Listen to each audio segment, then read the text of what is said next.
Hello friends, welcome है आप सभी का मेरे यूट्यूब चैनल पर। फ्रेंड्स, आज की वीडियो में हम पढ़ेंगे इंजीनियरिंग मटेरियल में आपका एक चैप्टर है एडवांस मटेरियल्स। तो उसी के बारे में आज की इस वीडियो में हम बात करने वाले हैं। जो आपका चैप्टर है एडवांस मटेरियल्स, उसमें जो भी इम्पोर्टेंट टॉपिक हैं जो आपके सेमेस्टर के लिए इम्पॉर्टेंट हैं, तो उन्हीं को आज की इस वीडियो में डिस्कस करने वाले हैं। तो फ्रेंड्स, वीडियो के अंत तक आप ज़रूर बने रहिएगा, क्योंकि ये जो चैप्टर है यहाँ से आपका एक 5 नंबर का क्वेश्चन आएगा आपके सेमेस्टर एग्ज़ाम में। तो जैसा आपके चैप्टर का नाम है एडवांस मटेरियल, तो इस चैप्टर का नाम एडवांस मटेरियल क्यों पड़ा, एडवांस मटेरियल किन्हें कहते हैं, उसके बारे में थोड़ी सी इन्फॉर्मेशन ले लेते हैं। तो एडवांस मटेरियल ऐसे मटेरियल्स होते हैं जिनको हम इस बदलती टेक्नोलॉजी के साथ परिवर्तित करते हैं, या इस बदलती टेक्नोलॉजी के साथ हम उनका प्रयोग करते हैं। तो एडवांस मटेरियल्स को हम इस प्रकार भी डिफाइन कर सकते हैं कि ऐसे मटेरियल्स जिनको हम बदलती टेक्नोलॉजी के साथ प्रयोग करते हैं, उन्हें हम एडवांस मटेरियल्स कहते हैं। तो ये जो आपका चैप्टर है एडवांस मटेरियल्स, इसी के अंतर्गत आपका एक इम्पॉर्टेंट टॉपिक आता है अपघर्षीय पदार्थ, जिनको हम एब्रेसिव मटेरियल्स भी कहते हैं।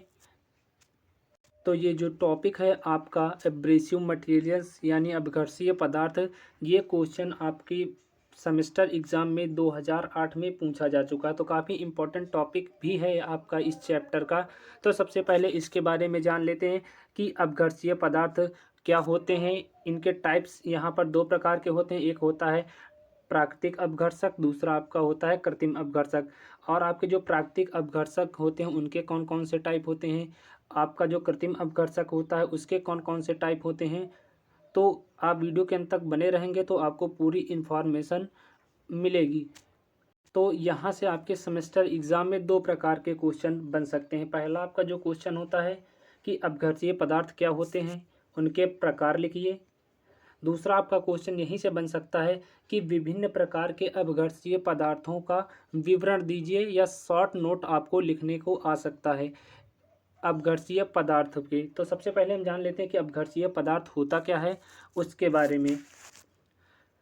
तो अपघर्षीय पदार्थ हम ऐसे पदार्थों को कहते हैं जो अपने से मुलायम पदार्थ के कणों को घिसकर अलग करने की क्षमता रखते हैं। मतलब है हमारा कि अपघर्षीय पदार्थ ऐसे पदार्थ होते हैं जो अपने से मुलायम, मतलब ऐसे पदार्थ जो अपघर्षीय पदार्थ से मुलायम होते हैं, उन्हें घिसकर अलग करने की क्षमता ये अपघर्षीय पदार्थ रखते हैं। और ये जो आपके अपघर्षीय पदार्थ होते हैं ये काफ़ी हार्ड मटेरियल के बने होते हैं, ये काफ़ी कठोर होते हैं। इनमें नुकीली धार युक्त कणें होती हैं। इन कणों की जो कर्तन क्षमता होती है वो बहुत अधिक होती है। मतलब इन इन जो आपके एब्रेसिव मटेरियल्स होते हैं उनमें काफ़ी नुकीले धार युक्त कण होते हैं। इन कणों की जो कटिंग करने की क्षमता होती है वो बहुत अधिक होती है। अब ये आप जो अपघर्षीय पदार्थ होते हैं इनको आपने ग्राइंडिंग व्हील में, आपका जो ग्राइंडिंग व्हील होता है उसे बनाने में हम इसका प्रयोग करते हैं। तो यहाँ पर आपको समझ में आ गया होगा कि अपघर्षीय पदार्थ किसे कहते हैं। मैं एक बार क्विक आपको फिर से रिवीजन करवा देता हूँ कि ऐसे पदार्थ जो अपने से मुलायम पदार्थों के कणों को घिसकर अलग करने की क्षमता रखते हैं, उन्हें हम एब्रेसिव मटेरियल्स यानी अपघर्षीय पदार्थ कहते हैं।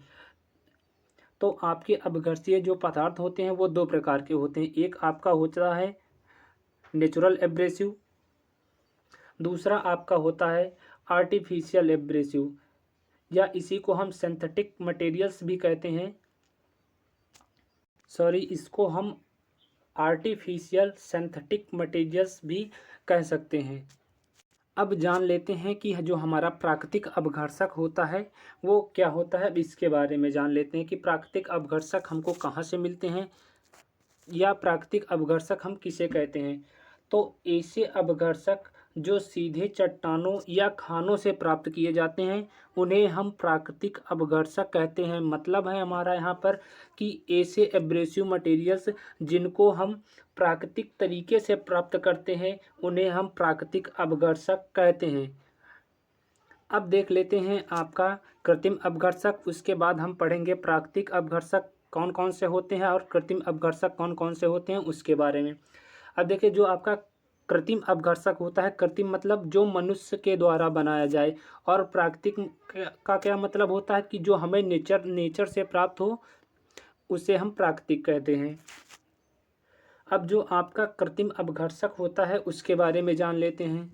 तो प्राक या कृत्रिम अपघर्षक आपके ऐसे पदार्थ होते हैं जिनको हम नियंत्रित परिस्थितियों में, मतलब ऐसी परिस्थिति जिसको हम अपने हाथों से कंट्रोल कर लेते हैं, उसे हम नियंत्रित परिस्थिति कहते हैं।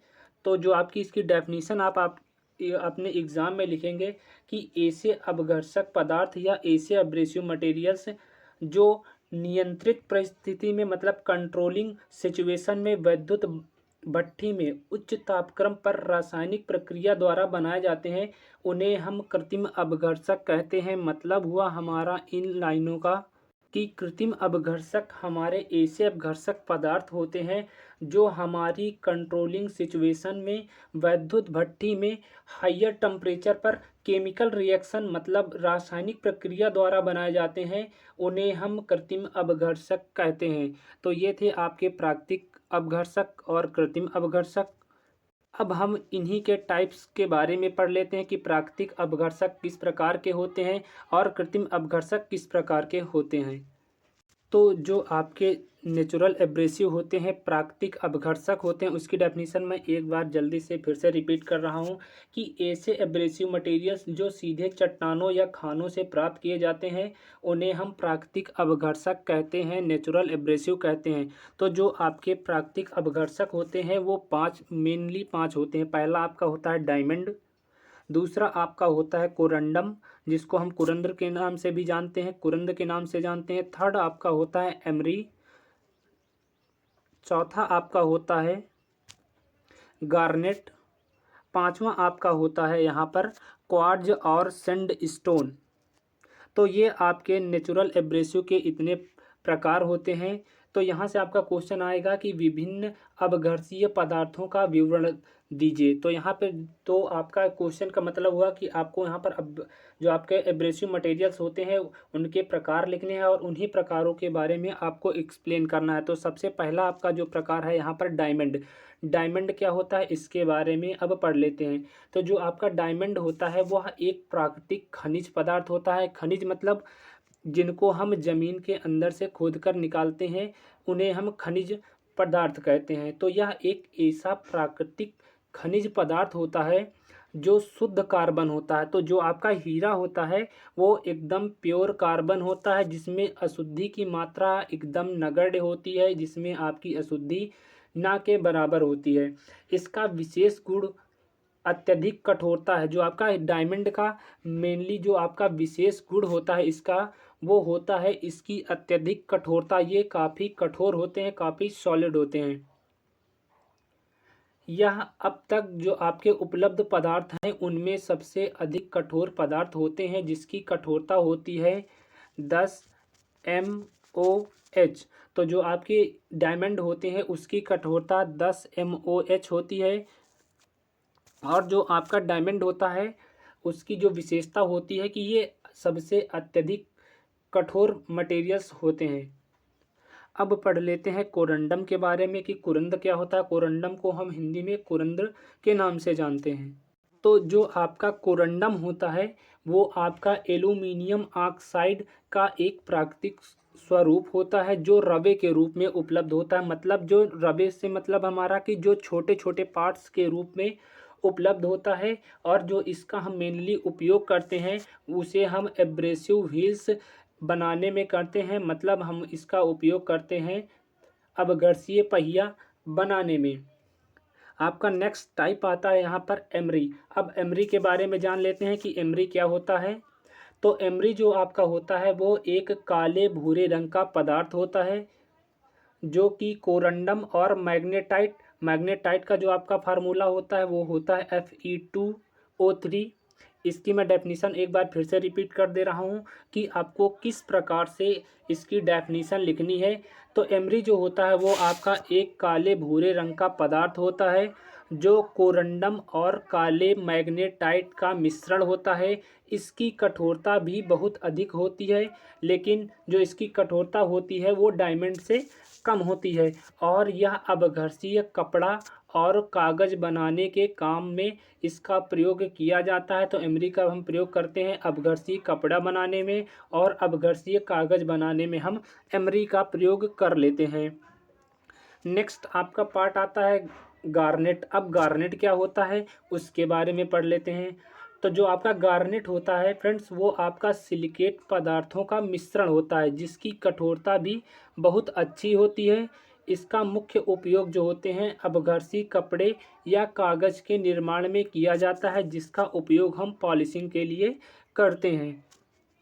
तो आपको समझ में आ गया होगा कि गार्नेट क्या होता है। मैं आपको क्विक रिवीजन एक बार फिर से करवा दूं गार्नेट का, कि गार्नेट जो होते हैं आपके वो सिलिकेट पदार्थों के मिश्रण होते हैं जिनकी कठोरता काफ़ी उच्च होती है। इसका उपयोग हम ऐसे अपघर्षी कपड़े या कागज़ के निर्माण में करते हैं जिसका उपयोग हम पॉलिशिंग के लिए करते हैं। लास्ट आपका आता है इसका टाइप प्राकृतिक अपघर्षक का क्वार्ट्ज और सैंड स्टोन।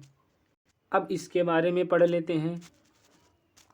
तो जो आपके क्वार्ट्ज और सैंडस्टोन होते हैं ये आपके एक सिलिका पदार्थ होते हैं जिसकी किसी पदार्थ को घिसकर अलग करने की क्षमता बहुत कम होती है। जो आपका क्वार्ट्ज एंड सैंडस्टोन होता है वो आपका एक सिलिका मटेरियल्स होता है। उसकी क्षमता क्या होती है कि किसी पदार्थ को घिसकर अलग करने की क्षमता कम होती है अपेक्षाकृत सभी में से। क्वार्ट्ज या भी मैंने जो आपको डेफिनीशन बताई इसके क्वार्ट्ज एंड सैंडस्टोन की कि यह एक सिलिका पदार्थ होता है। तो सिलिका क्या होता है उसके बारे में जान लेते हैं। तो जो आपका मेनली क्वार्ट्ज या जो आपका स्फटिक सिलिका होता है वो रवेदार पदार्थ होता है, मतलब वो छोटे छोटे कणों के रूप में होता है जिससे हम सैंडस्टोन बनाते हैं और जिसका उपयोग हम अपघर्षीय पदार्थ के रूप में करते हैं, ग्राइंडिंग या एब्रेसिव मटेरियल्स के रूप में करते हैं। तो ये था आपका नेचुरल एब्रेसिव का। अब पढ़ लेते हैं कृत्रिम अपघर्षक क्या होते हैं उसके बारे में। तो कृत्रिम अपघर्षक ऐसे पदार्थ होते हैं जिनको हम कंट्रोलिंग सिचुएशन में विद्युत भट्टी में हायर टेम्परेचर पर केमिकल रिएक्शन द्वारा बनाते हैं तो उन्हें हम कृत्रिम अपघर्षक कहते हैं, या इसी को हम आर्टिफिशियल सिंथेटिक मटेरियल्स के नाम से भी जानते हैं। तो इसमें आपका पहला इसका पार्ट आता है कृत्रिम अपघर्षक का सिलिकॉन कार्बाइड या कोरंडम। तो जो आपका सिलिकॉन कार्बाइड या इसी को हम कोरंडम के नाम से भी जानते हैं। अब इसके बारे में पढ़ लेते हैं। तो जो आपका सिलिकॉन कार्बाइड होता है वो विद्युत भट्ठी में तैयार किया जाता है, मतलब जो आपका यहाँ पर सिलिकॉन कार्बाइड है उसको हम इलेक्ट्रिक फर्नेस में तैयार करते हैं और जिसका जो तापमान होता है या टेम्परेचर होता है वो 2000 डिग्री सेल्सियस रखा जाता है।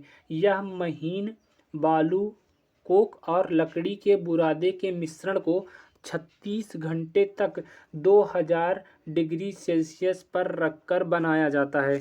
तो मतलब हुआ हमारा जो यहाँ पर सिलिकॉन कार्बाइड या कोरंडम का कि इनको तैयार करने के लिए हम इलेक्ट्रिक फर्नेस का इस्तेमाल करते हैं या विद्युत भट्ठी का इस्तेमाल करते हैं जिसका जो तापमान होता है वो 2000 डिग्री सेल्सियस होता है।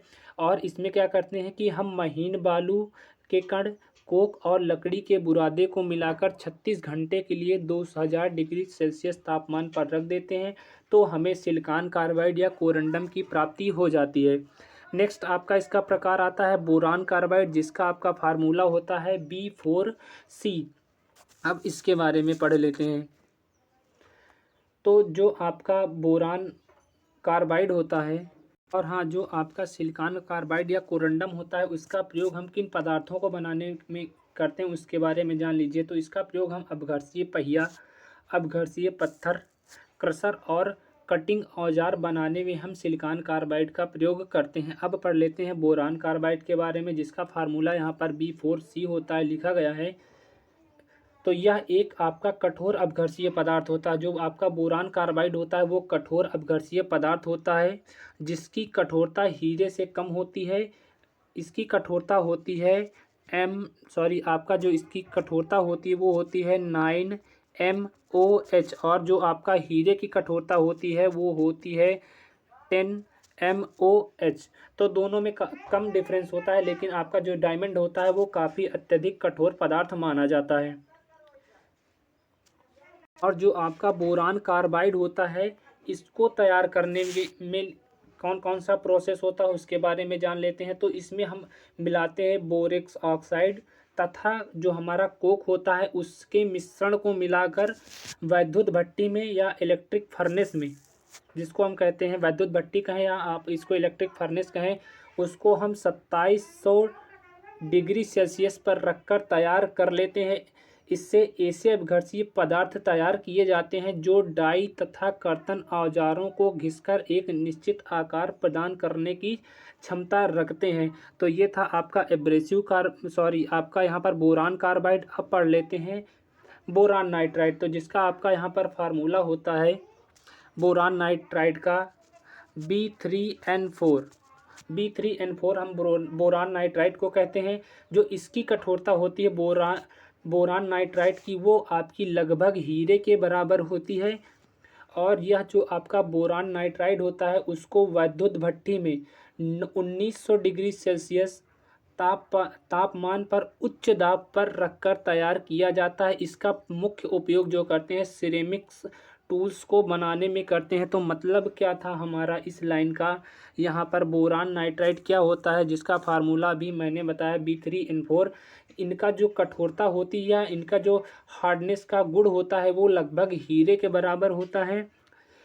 और ये जो बोरान नाइट्राइड को तैयार करने का जो प्रोसेस होता है इसको भी हम इलेक्ट्रिक फर्नेस में यानी वैद्युत भट्टी में 1900 डिग्री सेल्सियस के ताप पर उच्च दाब पर रखकर तैयार करते हैं। इसका मेनली हम उपयोग सिरेमिक टूल बनाने में कर लेते हैं। नेक्स्ट आपका आता है यहाँ पर कैल्शियम कार्बाइड। कैल्शियम कार्बाइड क्या होता है इसके बारे में जान लेते हैं। तो यह जो है आपका कार्बन एवं जो आपके अणुबुझा चूना होता है उसके मिश्रण को, यदि हम क्या करें कार्बन और जो आपका अणुबुझा चूना होता है उसके मिश्रण को 2000 डिग्री सेल्सियस तापमान पर वैद्युत भट्टी में रख दें तो हमें कैल्शियम कार्बाइड प्राप्त हो जाता है। इसका उपयोग जो हम करते हैं अनेक प्रकार के अपघर्षीय औजारों के निर्माण में किया जाता है। तो ये था आपका कैल्शियम कार्बाइड। आपका लास्ट टॉपिक आता है एलंडम, जिसको हम फ्यूज्ड एल्यूमिनियम ऑक्साइड के नाम से जानते हैं या इसी को हम एलंडम कहते हैं। तो इसको कैसे तैयार किया जाता है उसके बारे में हम जल्दी से जान लेते हैं। ऑलरेडी वीडियो काफ़ी लंबा हो चुका है। तो एल्यूमिनियम ऑक्साइड को, जो हमारा एल्यूमिनियम ऑक्साइड होता है उसको क्या करते हैं कि अपघर्षीय पदार्थ बॉक्साइड को वैद्युत भट्टी में, एक बार मैं फिर से इसका डेफिनेशन बताने की कोशिश करता हूं जो आपको समझ में आए। तो एल्यूमिनियम ऑक्साइड तथा जो आपके बॉक्साइड होते हैं उनको क्या करें कि वैद्युत भट्टी में पिघलाकर इनको हम तैयार कर लेते हैं। और जो इसकी कठोरता तथा दाब जो होती है उसका जो स्ट्रेंथ होता है, सामर्थ्य होता है, वो काफ़ी अधिक होता है। इसका भी प्रयोग हम अपघर्षीय पहिए ग्राइंडिंग व्हील के निर्माण में कर लेते हैं। तो फ्रेंड्स ये था टॉपिक जो आपका यहाँ पर एडवांस मटेरियल में। तो फ्रेंड्स ये था आपका टॉपिक जो अभी हो चुका है कंप्लीट। फ्रेंड्स उम्मीद करता हूँ वीडियो पसंद आया हो तो वीडियो को ज़रूर लाइक करें, दोस्तों को भी शेयर करें। यदि आप चैनल पर पहली बार आए हैं तो चैनल को भी आप सब्सक्राइब कर लीजिएगा। थैंक यू फ्रेंड्स आप सभी का वीडियो देखने के लिए। ज़्यादा अपडेटेड वीडियो के लिए आप हमें सब्सक्राइब कर लीजिएगा, साथ ही बेल आइकन को भी ज़रूर प्रेस कर लीजिएगा। और हाँ, आप हमें टेलीग्राम पर भी फॉलो कर सकते हैं, आप हमें इंस्टाग्राम पर भी फॉलो कर सकते हैं। दोनों के लिंक आपको नीचे वीडियो के डिस्क्रिप्शन बॉक्स में मिल जाएगी। थैंक यू फ्रेंड्स आप सभी का वीडियो देखने के लिए।